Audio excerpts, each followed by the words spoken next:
kita lulus kuliah nih, kan rata-rata anak zaman sekarang minimal lulus kuliah lah ya.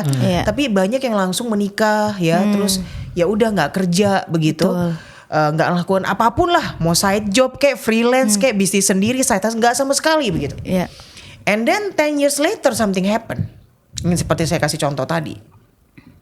Ya syukur-syukur kalau warisannya banyak. Warisan banyak pun ngerti ngolahnya nggak? Ngerti mengelola nggak? Gitu. Banyak yang bilang itu tugasnya laki-laki, urusannya laki-laki deh soal begituan. Big no-no. Setuju. Ya, it's a big no-no. Karena when that time comes ya, dihadapkan pada realita yang berat, siapapun dia, baik seorang pria atau wanita, harus bisa menghasilkan nafkah. Wanita protes ya bahwa harus disetarakan segala macam, tapi wanita membuktikan diri saya setara. Ya, saya nggak pernah menganggap diri saya I'm lower than men, itu nggak pernah. Never ya. Oh ini kerjaannya laki-laki nih, nggak pernah gitu. Never. Ya, dan saya selalu tunjukin bahwa saya bisa lakukan apa yang laki-laki juga bisa lakukan. Again, ini hanya masalah roles and responsibility. Ini bukan masalah gender. Dan begitu. mindset. Dan mindset.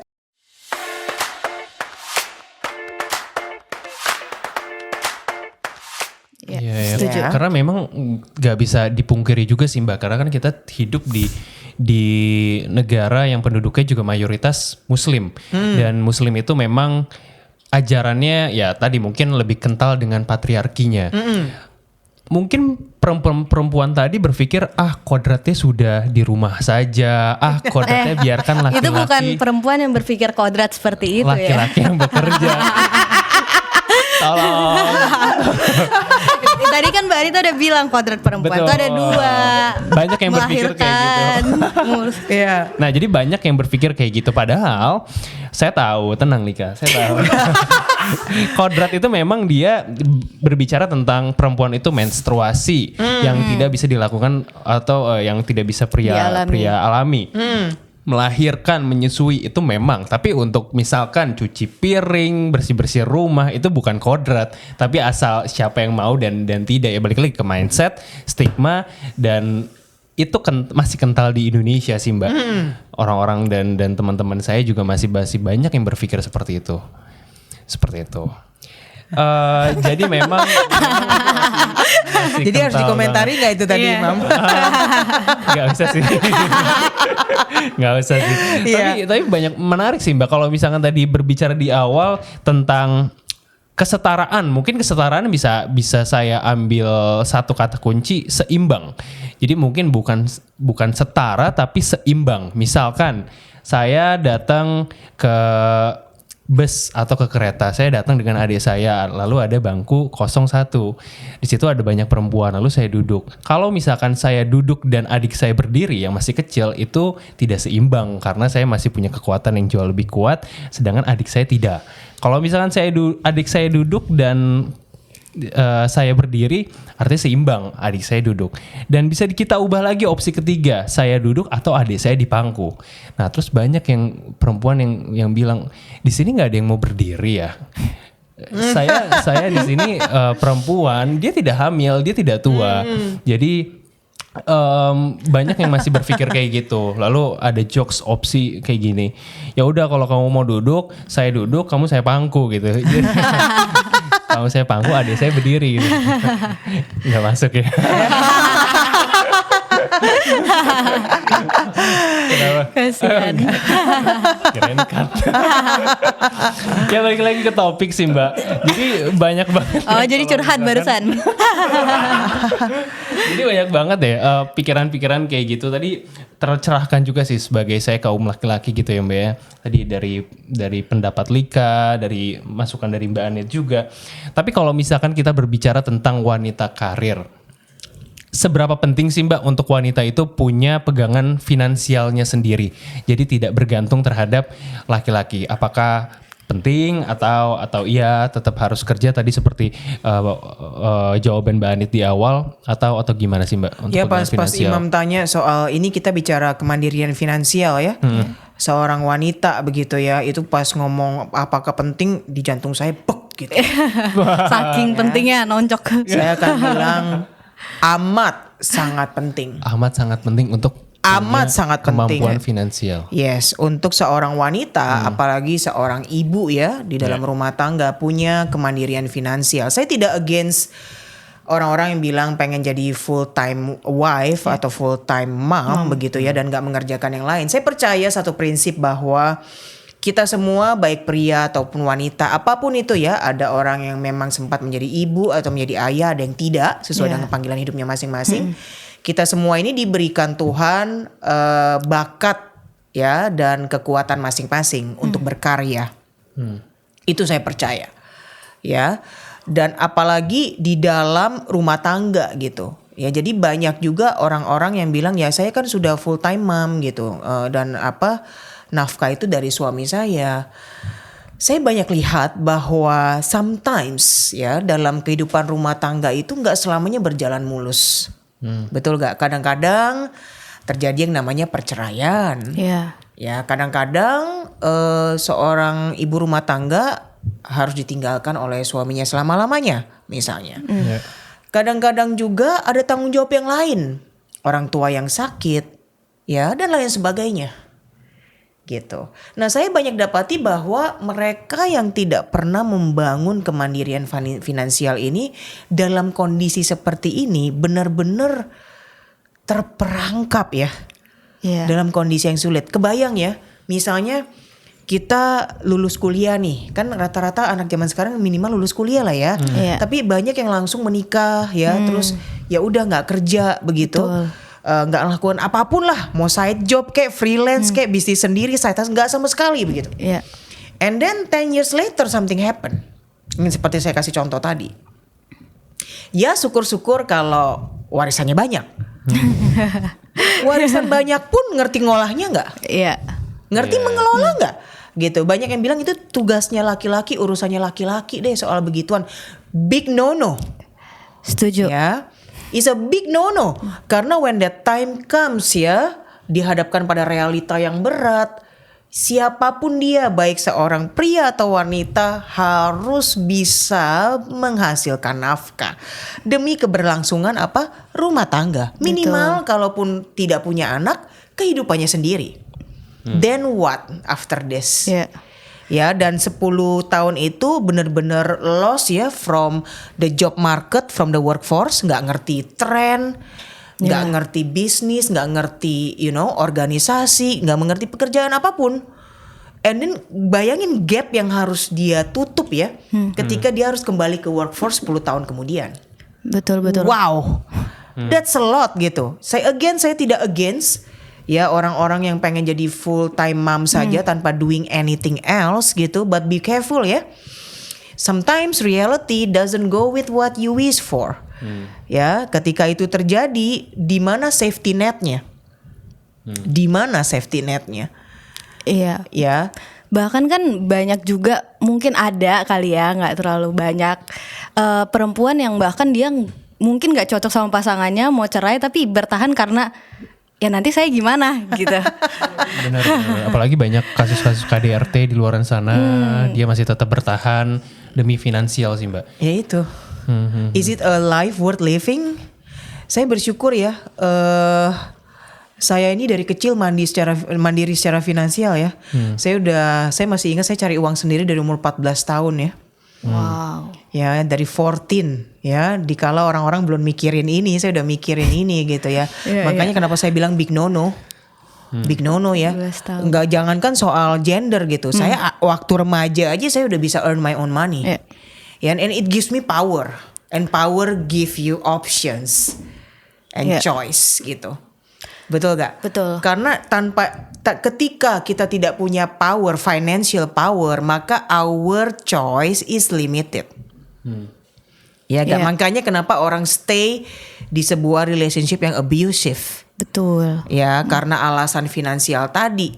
Karena tidak punya pilihan. Ya, dan ini tidak sehat ya. Kadang-kadang orang berpikir ya nggak apa-apa lah berkorban gitu. Tapi bayangkan misalnya kalau punya anak-anak, anak-anak yang hidup dalam kondisi begitu bagaimana gitu.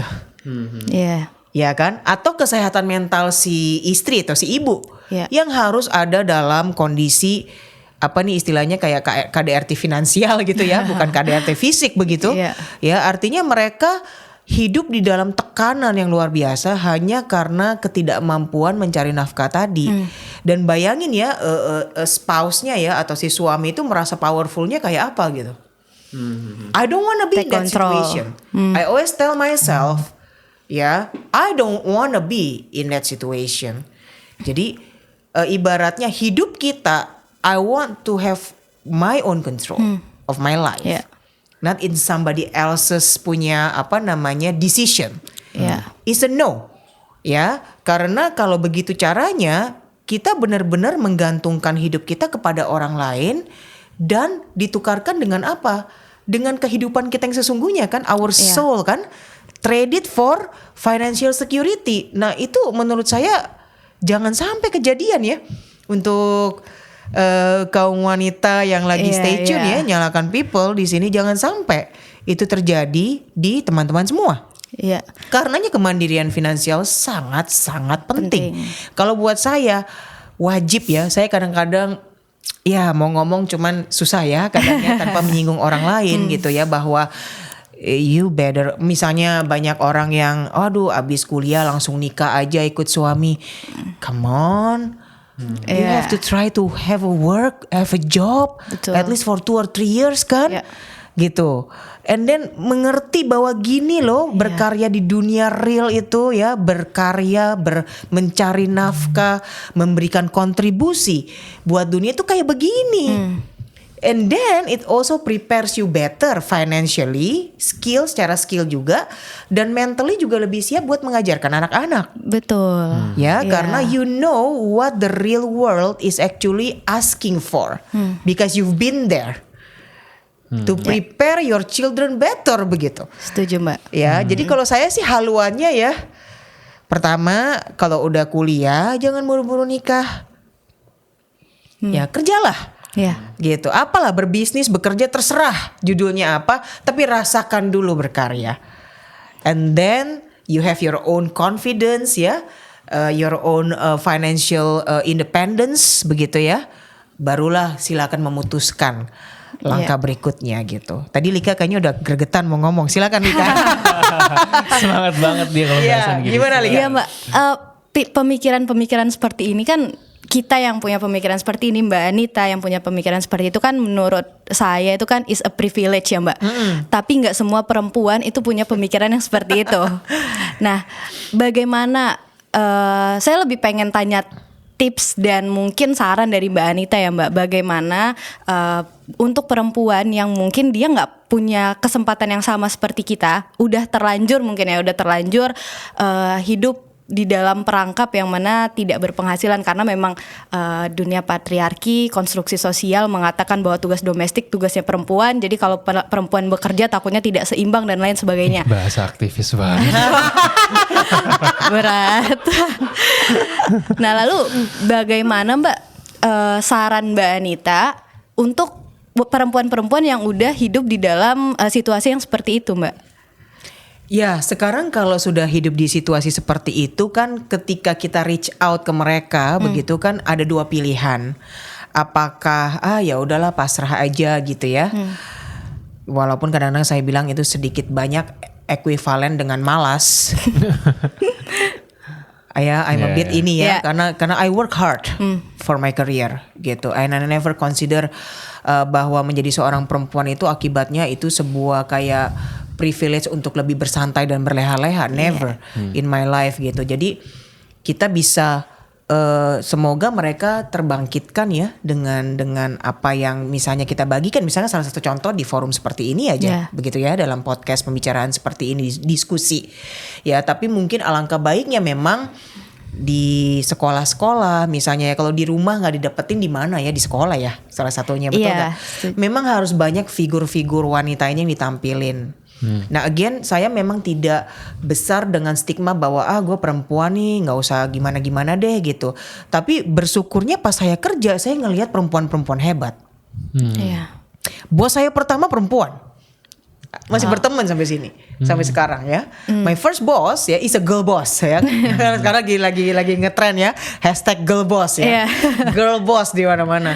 My first boss was a girl boss gitu, dan dia baru melahirkan anak pertama. Ya, ketika jadi manajer saya begitu, dan di atasnya lagi another girl boss.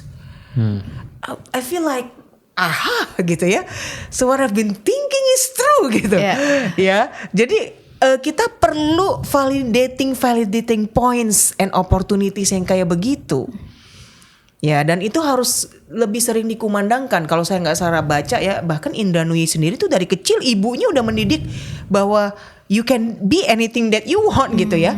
Udah disuruh bikin pidato segala macam ya. Misalnya kalau kamu jadi presiden gimana dan segala macam. Jadi udah dibangkitkan tuh pemikiran-pemikiran bahwa ini bukan masalah gender gitu. Nah, kalau kita baca lagi kehidupan misalnya kayak Kamala Harris ya, wakil presiden Amerika Serikat yang sekarang juga sama, ibunya juga seorang peneliti ya, dan terus mengumandangkan pemikiran ini ke anak-anaknya gitu. Ya, jadi kalau memang kita nggak dapet ini di rumah tangga, di tempat kita dibesarkan, di keluarga gitu ya, kita dapetnya di mana? Ya, jadi harapan saya kalau memang ada aktivis atau apapun itu namanya ya, memang harus memberikan contoh gitu, bukan sekedar mengumandangkan ini kesetaraan, tapi I am the living proof that this is doable. You can dream about this because I am the living walking proof gitu. Lead by example ya. Ya, jadi memang kita harus contohin itu dan beri kesempatan mereka untuk melihat. Ya, saya ingat di waktu saya kerja adalah salah satu sesi ya, kayaknya waktu itu Hari Kartini atau apa gitu, yang datang memang perempuan semua gitu ya.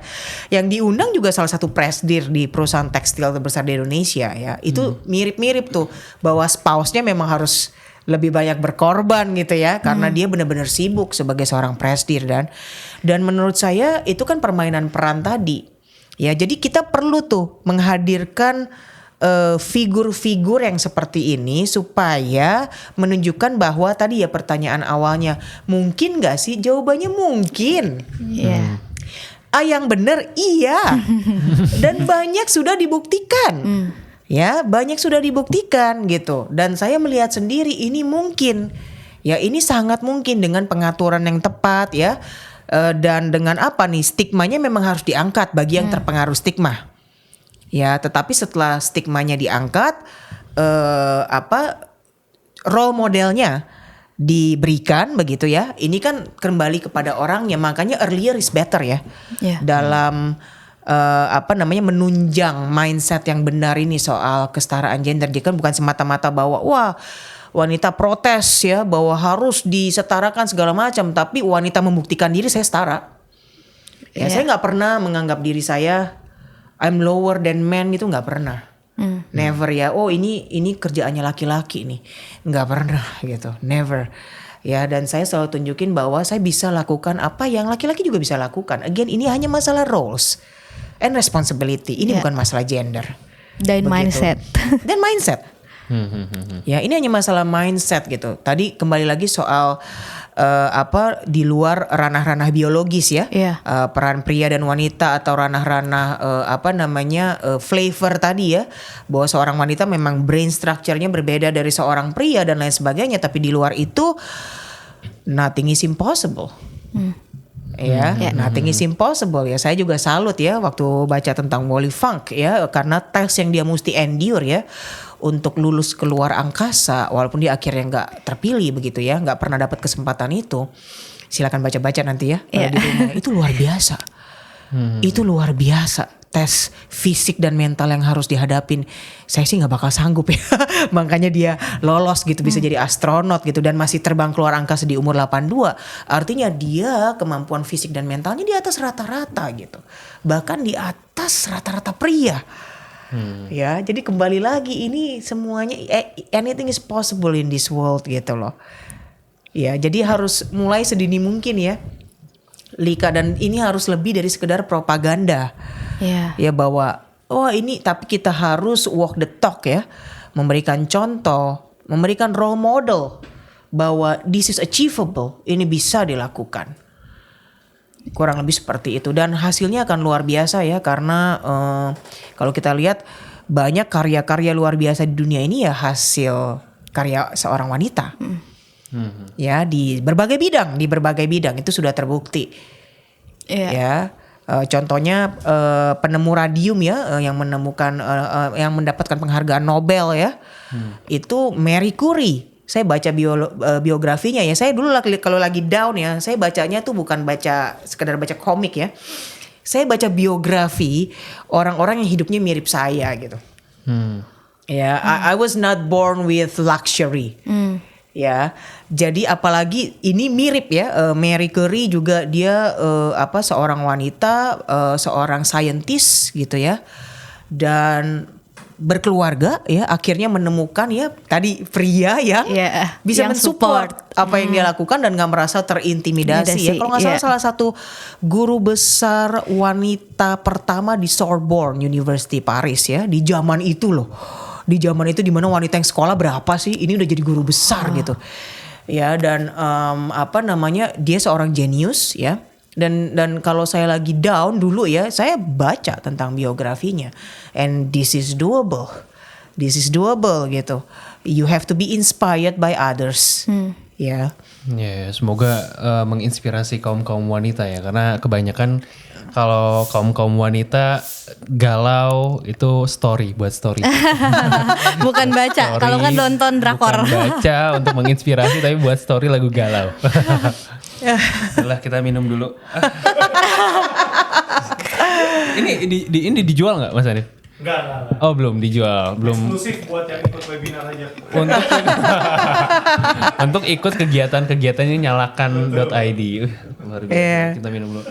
Ya, jadi memang bisa. Menarik sekali ya pembahasan kita hari ini. Iya. Jadi memang perempuan itu kalau memang harus menikah, itu tadi saran dari Mbak Anita, itu persiapkan dulu fundamentalnya, mungkin dari segi karir, dari segi pengalamannya, pendidikannya. Jadi sehingga ketika dia memutuskan untuk menikah, dari sisi kerangka di bawahnya itu udah siap. Jadi dia tidak bergantung terhadap satu atau dua orang saja, tapi dia bisa berdiri mandiri atau berdikari ya Mbak ya.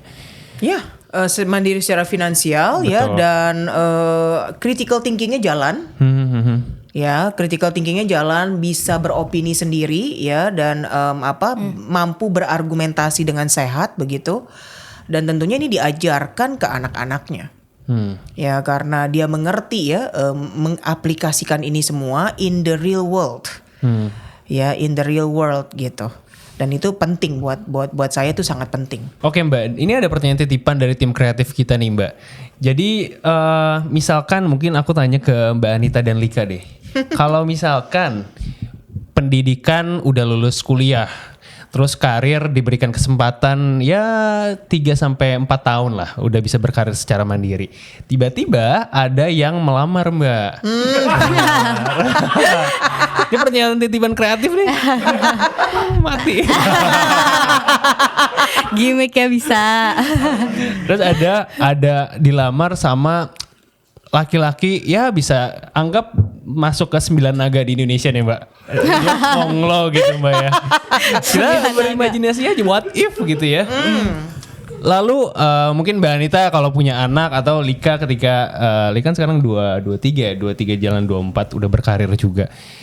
Gimana Mbak? Apakah Mbak Anita mungkin sebagai ibu atau Lika sebagai yang menjalaninya akan yaudahlah gak apa-apa walaupun disetir, walaupun ya mungkin kebebasan finansial juga ada lah, Konglo gitu ya, mungkin bulanannya 50 juta 100 juta ada gitu ya Mbak ya. Lebih kayaknya kalau Konglo. Lebih ya. Itu gimana? Mungkin dari Lika dulu. Akan ambil kesempatan itu enggak? Bentar ya, mikir 3 detik. Kalau dari hati sih, saya sih enggak. Karena saya salah satu tim yang tidak memutuskan untuk nikah cepat-cepat menurut dari tuntutan orang lain gitu. Idealnya berapa kalau menurut Lika? Jujur belum nemu idealnya berapa, sesiapnya sih. Karena kan Siap ya? saya percaya kalau misalnya nanti berkeluarga, saya siap untuk diarahkan ya. Nah kalau sekarang sih saya belum. Jadi kalau tadi pertanyaan seperti itu, kalau sekarang sih maaf dulu belum. Oke. Kalau Mbak Anita gimana Mbak kalau punya anak seperti itu? Dengan kondisi seperti itu? Ibaratnya misalnya saya menempatkan diri, saya sudah bekerja misalnya 4 tahun gitu, terus Iya. dilamar konglomerat gitu. Iya, misal. Well, I will make a deal. Oke. See, I always see it from an opportunity point of view. Hah. Ya, kalau saya ini sudah berdikari ya, berkarya ya, and I'm smart enough in my career, terus saya dilamar konglomerat, saya akan tanya, what can I do? How can we make things faster together? Apa yang bisa kita kolaborasikan ya Mbak ya? I don't wanna be bought, but I can add value to your household. Gitu. Saya bisa nambah nilai buat bisnis keluarga kamu, misalnya. Apa yang bisa kita garap bersama? Saya akan make sure di awal perjanjian ini ada. Oke. Ya, jadi kalau ada 2 cara melihatnya selalu. Ketika dilamar konglomerat, asik, ya kan? Artinya gue akan hidup mewah tanpa harus kerja segala macam. Kalau saya melihatnya the other way around, ya. Kalau saya menikah sama anaknya konglomerat begitu, dan saya harap dia bisa kerja, bukan sekedar anak konglomerat gitu. Karena kalau dia nggak bisa kerja, saya itu major turn off ya, buat saya begitu. Ya, artinya kita bisa berkolaborasi dong. Ada multiplier effect dong. Dengan resources yang ada. This is amazing. Saya akan cek dulu values-nya sama nggak? Ya kalau saya punya values gitu untuk mengembangkan apalah itu ya, pendidikan kah atau kaum wanita kah, pemberdayaan perempuan kah, apalah itu, apa saja begitu ya. Ketika ada sumber daya yang luar biasa, saya akan pastikan bahwa ini akan mempercepat visi saya. Ya nilai dan visi saya begitu. Jadi nggak ada yang salah ya dengan menikahi konglomerat. If you can get it, it's very good of you. You are lucky. Ya, but then ini supaya sinergi mencapai sesuatu yang jauh lebih besar. Karena resourcesnya besar banget. Iya. Ya kan, with great power kan comes great responsibility ya. Kata Uncle Ben Parker di film Spider-Man, bener gak? Betul. Kalau kita nih bener-bener akan masuk ke dalam keluarga konglomerat, kita bisa melihat sebuah kesempatan ya untuk melakukan hal-hal yang besar ya dengan resources yang besar. Tetapi harus dicek dulu value-nya sama enggak. Ya, karena kalau value dan visinya tidak sama, saya mungkin akan menjawab seperti Lika, mungkin tidak. Nah itu sebabnya kenapa penting ya kita itu tahu dulu gitu. Dengan berkarya tujuannya saya apa, benar gak? Visinya saya apa? Ya bukan berarti konglomerat pasti harus diambil atau pasti harus ditolak.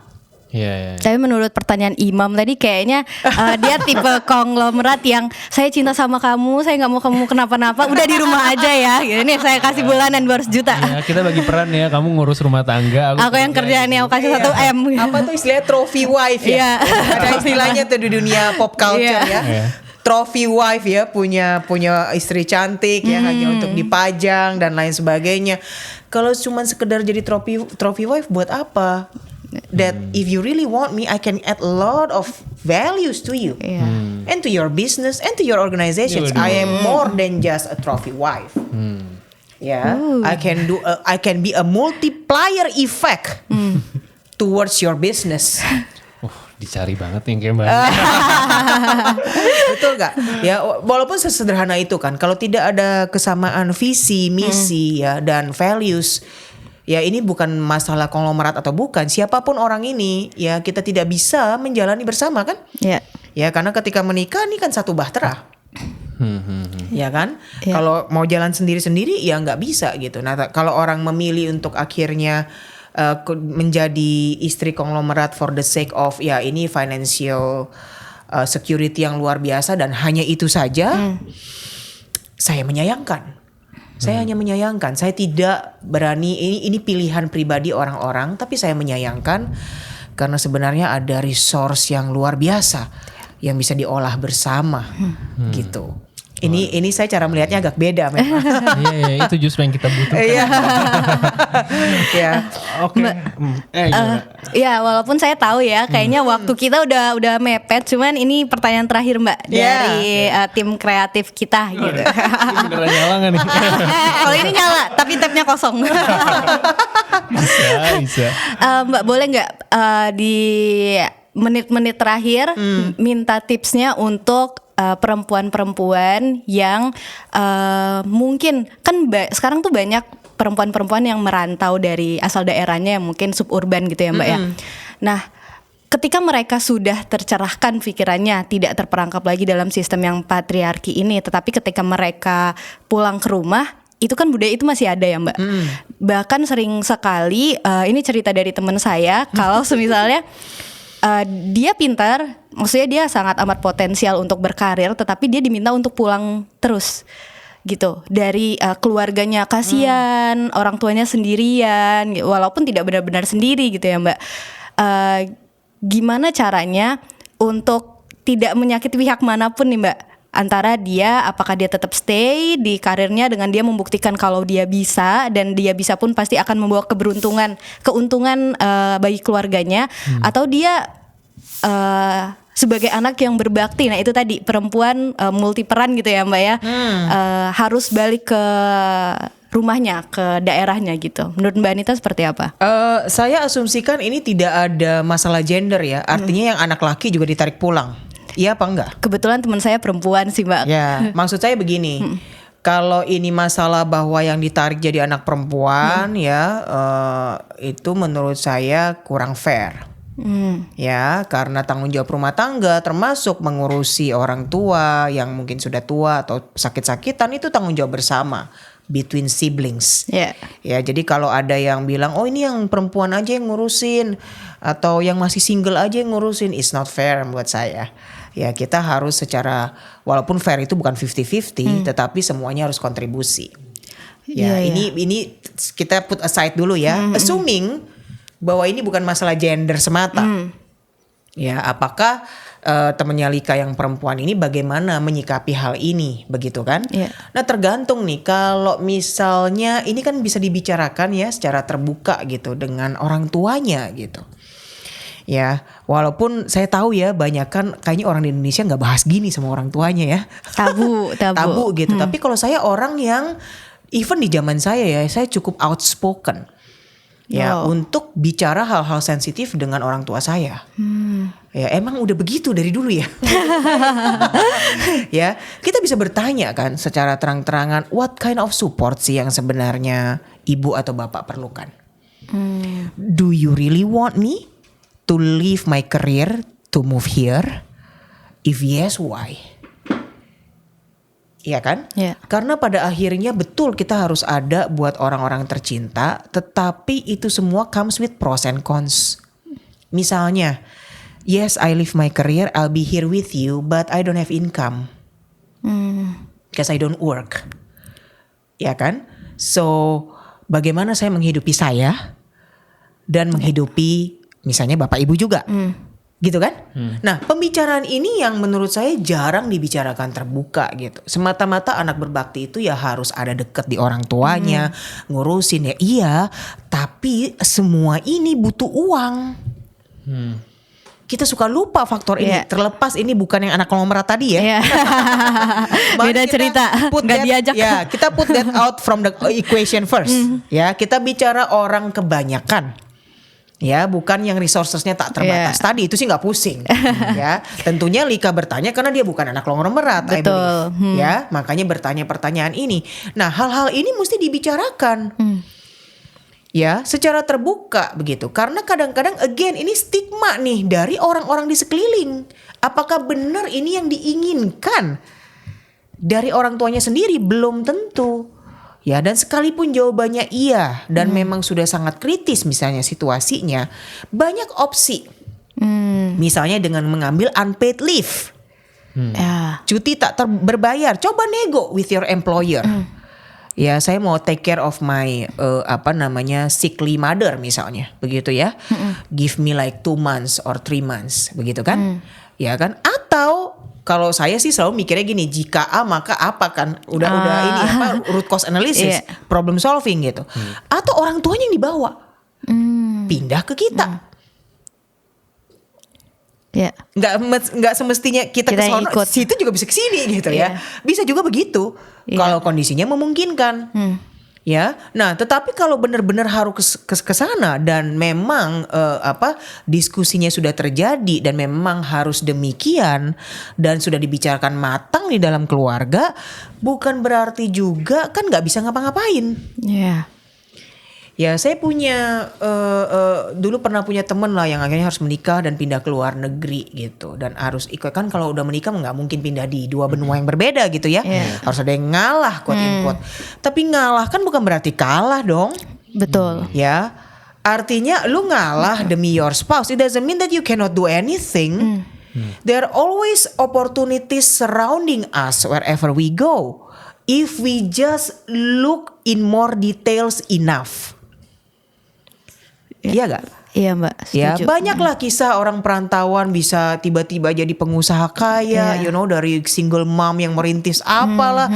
Kenapa orang-orang ini bisa? Karena mereka melihat ini bukan sebuah kondisi yang malah mematahkan sayap mereka gitu. Saya tidak mau temannya Lika melihat bahwa kalau sampai ya dia harus pindah ke kampung halamannya begitu, maka sayapnya patah gitu. Tidak.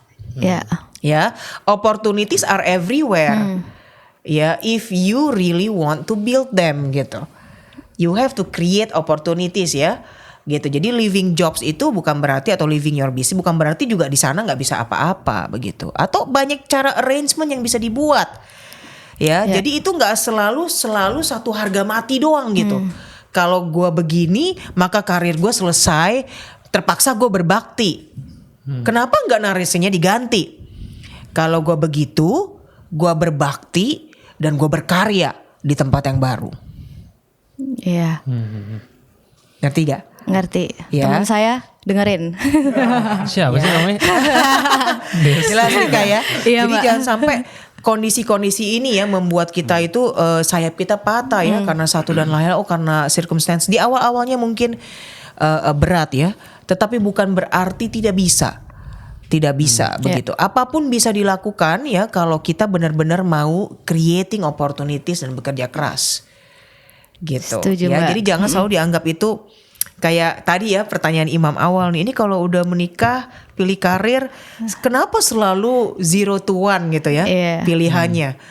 Padahal we can combine. Ya, orang tuh selalu pilih, lu mau A atau B?